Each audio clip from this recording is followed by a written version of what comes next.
नहीं करना।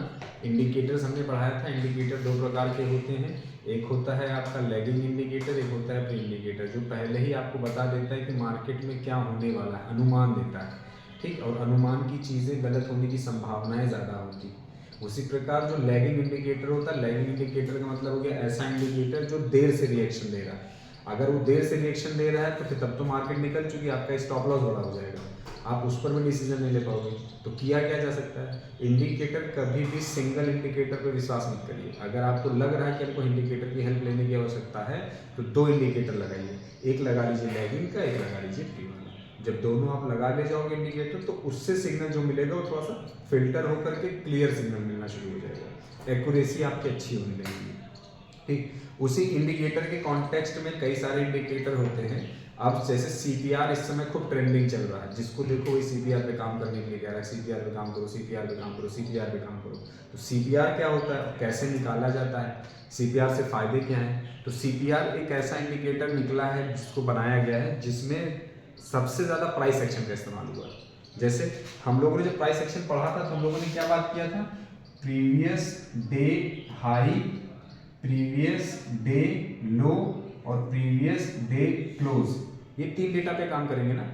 तो जब सीपीआर आप निकालते हो, सीपीआर जो सेंट्रल पाइवोट रेंज होता है ये भी इन्हीं तीन डेटा के आधार पर निकलता है। तो इसका जो पाइवोट पार्ट होता है वो निकलता कैसे है, तो प्रीवियस डे हाई को जब ऐड कर देते हो प्रीवियस डे लो के साथ में और क्लोज के साथ में, ठीक, और इसको डिवाइड कर देते हो 3 से, तो ये जो निकलता है ये आपका होता है पाइवोट, ठीक। पाइवोट होता है, पाइवोट मतलब होता है धुरी, चक्की। आप देखते हो पाइवोट में धुरी होती है जिसको पकड़ के घुमाया जाता है, पूरी चक्की उसी के अगल बगल घूमती है। तो मार्केट में ये मेन डेटा हो जाता है। अगर इस पाइवोट के ऊपर मार्केट है तो हमारा मार्केट में बाई का ही दिमाग में रहना चाहिए सेंटीमेंट की मार्केट बाइंग साइड में है, बाइंग साइड में है, बाइंग साइड में है। अगर इस पाइवोट के नीचे है तो हमारा दिमाग में होना चाहिए कि मार्केट में सेलिंग सेंटीमेंट है, सेलिंग सेंटीमेंट है, सेलिंग सेंटीमेंट है। तो सीपीआर के नीचे होने पे सेल करना है, सीपीआर के ऊपर होने पर बाई करना है, ये हमारा आ गया। सीपीआर का इंडिकेटर जब भी आप लगाओगे तो लगाओगे कैसे, इंडिकेटर सेक्शन में सीपीआर लिखोगे और ट्रेडिंग व्यू पर केजीएस के नाम से उपलब्ध है, उसको आप लगा सकते हैं, उसमें एडिटिंग करके सही कर सकते हैं प्रीवियस डे हाई लो और क्लोज पर। प्राइस एक्शन का काम होता है कि प्राइस के आधार पर डिसीजन लेना। ये इंडिकेटर का डेटा इन्हीं प्राइस के आधार पर निकला है। आपने इंडिकेटर की क्लास पहले जो पढ़ी थी उसमें भी मैंने बताया था कि जितने भी इंडिकेटर हैं वो सब प्राइस के आधार पर ही बनाए जाते हैं ना। तो वैसे ये भी इंडिकेटर प्राइस के आधार पर बनाया गया था। तो ये हो गया पाइवोट पॉइंट आपका, ठीक, समझ में आ गई बात। अब इसी में हमको जब ट्रेड बनाना होगा तो कैसे बनाएंगे, तो ट्रेड बनाना होगा पहले प्राइस एक्शन देखेंगे, उसके ऊपर इंडिकेटर की हेल्प लेंगे। ऐसा नहीं होगा हम पहले इंडिकेटर देख ले, इंडिकेटर के हिसाब से दिमाग बना ले, पहले हम प्राइस एक्शन देखेंगे उसके ऊपर हम इंडिकेटर लगाएंगे। तो प्राइस एक्शन में हम मार्केट को नोट करेंगे कि मार्केट किसी सपोर्ट पर है, किसी रेजिस्टेंस पर है, मार्केट का ट्रेंड किस तरफ है, उसके बाद हम लोग देखेंगे सीपीआर हमको क्या बता रहा है, ठीक। तो सीपीआर में दो बातें सबसे पहले इंपॉर्टेंट रखनी रहती है कि सबसे पहली बात रहती है कि सीपीआर वाइड है या नैरो है, ठीक। अगर वाइड सीपीआर है मतलब मार्केट में सौदा डिस्ट्रीब्यूट हुआ है या होने वाला है, ठीक, ये बता देता है। तो वाइड सीपीआर में साइडवेज मार्केट होता है, ठीक। नैरो सीपीआर होगा तो ट्रेंडिंग मार्केट होगी। नैरो सीपीआर में ज्यादातर चांसेस हैं ट्रेंडिंग होने के, ज्यादातर चांसेस हैं, ठीक, और साइडवेज होने के ज्यादा चांसेस वाइड सीपीआर में होता है। 3 लाइनों की मदद से सीपीआर बनाया जाता है, ठीक। पहली लाइन जो होती है वो बीसी या टीसी में से कुछ भी हो सकता है, ठीक, और बीच में हमेशा पाइवोट रहेगा। बीच में क्या रहेगा, पाइवोट, जो भी हम लोगों ने डेटा निकाला है ये है पाइवोट का डेटा। समझ में आ गई बात है। उसी प्रकार जब हाई और लो को जोड़ देते हो और क्लोज माइनस कर देते हो, ये पाइवोट माइनस करते हैं आप, तो फिर आपका निकल करके आता है बीसी। कैसे निकलेगा, सबसे पहले प्रीवियस डे हाई को, प्रीवियस डे हाई और प्रीवियस डे लो माइनस पाइवोट कर देते हो, ठीक। तो प्रीवियस डे क्लोज का डेटा आएगा कि नहीं आएगा, समझ आ रही बात कि नहीं। तो सारे कुछ ऐसे ही निकलते हैं। तो सीपीआर में आपको क्या ध्यान देना रहेगा कि सीपीआर की लाइनें दूर दूर नहीं होनी चाहिए। अगर दूर दूर है तो हमको बड़े सौदे नहीं प्लान करने हैं, हमको छोटे सौदे प्लान करना है। और प्लान किस हिसाब से करना है आपको पहले पढ़ाया गया है, मार्जिन कैंडल से मार्जिन कैंडल तक सौदा प्लान होता है। तो क्लोजिंग कैंडल हो गई, हाई की मार्जिन कैंडल हो गई, लो की मार्जिन कैंडल हो गई, वहाँ से सौदा उठाएंगे सीपीआर की हेल्प से। अगर सौदा सीपीआर के नीचे मार्केट है तो मैं कहूँगा कि ऊपर कोई मार्जिन कैंडल ढूंढ लीजिए, उस मार्जिन कैंडल के एरिया में जाने के बाद पुट का सौदा ले लीजिए या सेल कर दीजिए मार्केट को। ठीक, क्या समझ में आया? समझ में आया कि अगर मार्केट करंट प्राइस मार्केट का, ठीक है, सीपीआर के नीचे है कि बिलो, तो हमको सेल की तरफ मार्केट देखना है। ठीक, दूसरी बात, करंट प्राइस मार्केट का सीपीआर के अबव है, ऊपर है, तो हम इसको बाई के लिए देखेंगे। क्लियर हो गई बात? ये दो बातें दिमाग में बैठा लीजिए पहले। अब सीपीआर पर हमको ये पता चल गया कि हमको सीपीआर बताता है ट्रेंडिंग है कि नहीं है, ये पता चल जाएगा। तो ये दूसरा डेटा आपका आता है कि अगर सीपीआर का वाइड रेंज है, ये हो गई पहली पॉइंट सीपीआर को लेकर के। दूसरी पॉइंट हो गई कि अगर सीपीआर हमारा वाइड रेंज है, सीपीआर वाइड रेंज है, तो हम इसमें बड़े सौदे नहीं प्लान करेंगे। क्या प्लान करेंगे? इसमें हम प्लान करेंगे लिमिटेड टारगेट रहेगा, बिग मूव के लिए नहीं वेट करेंगे।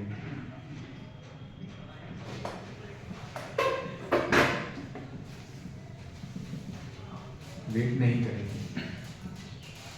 क्लियर हो गई बात? वहीं तीसरा पॉइंट आता है कि सीपीआर हमारा नैरो अगर मिल गया है तो मार्केट ट्रेंडिंग हो सकती है। इस दिन हम बड़े सौदे ले सकते हैं। इस दिन हम ये सोच लेंगे कि हाँ एक क्वांटिटी ले लेते हैं और उसको हम शाम तक एंड दे के एंड तक रख सकते हैं। क्लियर हो गई बात? तो हमको पहली चीज में क्या है, सीपीआर के को पता करना है कि मार्केट हमारी सीपीआर के नीचे है कि ऊपर है। फिर पता करना है कि सीपीआर हमारा वाइड है कि नैरो है। अगर सीपीआर वाइड है तो हम लिमिटेड टारगेट वाले सौदे करेंगे, ज़्यादा बड़े नहीं ले जाएंगे। अगर वहीं सीपीआर हमारा नैरो है तो हमारा टारगेट रहेगा कि मार्केट को हम छोटे छोटे वो बड़े बड़े टारगेट के लिए देख सकते हैं या ट्रेंडिंग मार्केट में देख सकते हैं। क्लियर हो गया?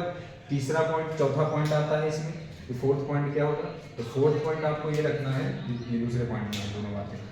थर्ड पॉइंट ये रहेगा आपका मार्केट को लेकर के कि अगर सीपीआर से दूर मार्केट ओपन हो जाती है तो क्या होगा।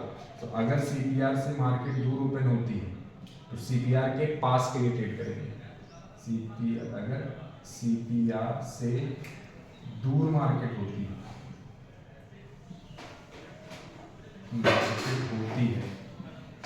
तो सीपीआर के पास के लिए ट्रेड करेंगे।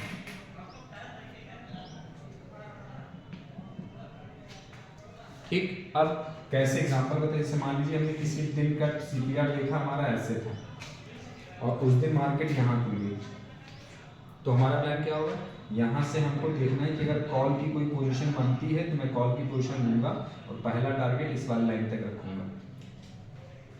ठीक, ये gap up gap down market जब पढ़ाएंगे ना, लेवल्स पढ़ाएंगे, उसमें आपको ये क्लियर हो जाएगा कि कितनी देर बैठना है, कितनी देर में निकल जाना है।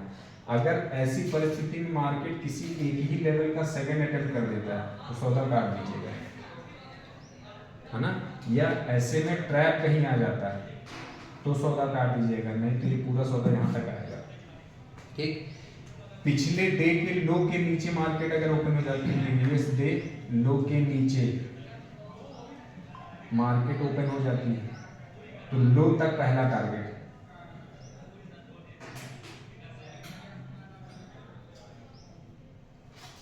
समझ में आ गया। लो तक आपका पहला टारगेट होगा। तो हमारा मान लेते पिछले दिन का लो ये रहा होगा, तो यहाँ से मार्केट चली यहाँ तक आया पहला टारगेट। क्लियर हो गई बात? अब क्योंकि हमने कहा सीपीआर के नीचे होगी मार्केट, तो सेल का सौदा देखना है ना। तो ये सौदा जो होगा हमारा वो स्कैल्पिंग सौदा होगा, बहुत प्रॉपर सौदा नहीं मान के चलेंगे इसको। अब यहाँ से अगर मार्केट रिजेक्ट होती है, नेगेटिव कैंडल देती है, तो हम लोग सीपीआर के नीचे सेल का सौदा ज़्यादा बड़ा मान के चलेंगे कि ज़्यादा बड़ा होगा, है ना।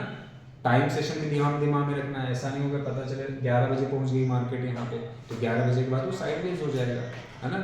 वहीं थर्ड मीटिंग में पहुँची है, तो चांसेस है कि थर्ड मीटिंग में मार्केट गिर सकती है, सेलिंग साइड में है, रेजिस्टेंस पे आ गया। ठीक, ये आपका हो गया सीपीआर के लिए कुछ बेसिक पॉइंट जिस पर आपको काम करना पड़ेगा। ठीक, इसके अलावा हमने अभी एक बात बताई कि सीपीआर को प्राइस एक्शन के ऊपर लगाया जाता है ना।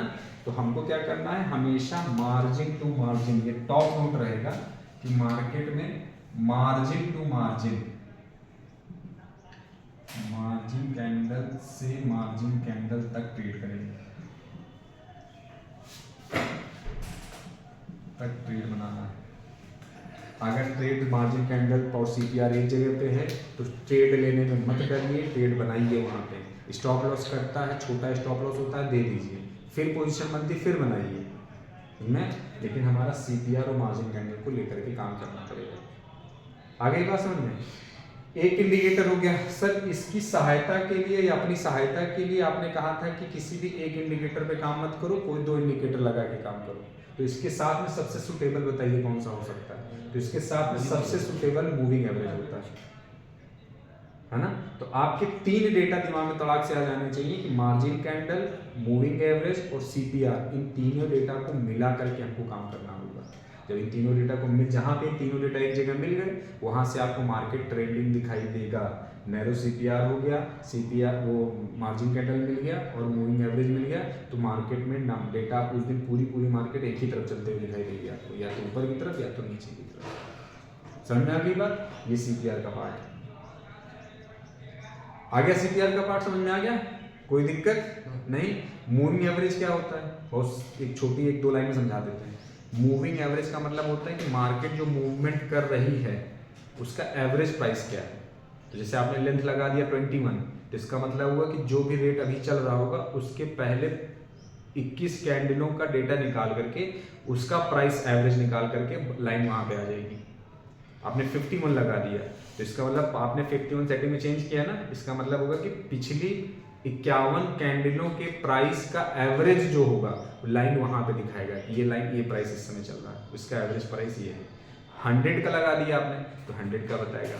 उसी प्रकार अगर आपने 5 मिनट के टाइम फ्रेम पर 21 का लगा रखा है तो मूविंग एवरेज आपको दूसरा रेट दिखाएगा। जब उसी को आप चेंज कर दोगे 15 मिनट के टाइम फ्रेम पर, तो 15 मिनट की कैंडलें ज़्यादा वेटेज के साथ में रहेंगी ना, ज़्यादा प्राइस के साथ में रहेगी, तो उसका मूविंग एवरेज चेंज हो जाता है। 1 घंटे का करोगे चेंज हो जाएगा, 1 दिन का करोगे चेंज हो जाएगा। तो 22 मूविंग एवरेज, 21 मूविंग एवरेज या 51 मूविंग एवरेज कोई भी आप लगाते हो तो उसमें यही रहता है कि वो पिछले डेटा के आधार पर पिछली कैंडल के हिसाब से आपको डेटा बताता है। क्लियर होगी बात। सीपीआर में किसी प्रकार की कोई दिक्कत अभी है ना, इस चीज़ को नोट कर लीजिए, इसकी फोटो खींच लीजिए, हमको क्या प्रोसेस अपनाना है सीपीआर को लेकर के। क्लियर।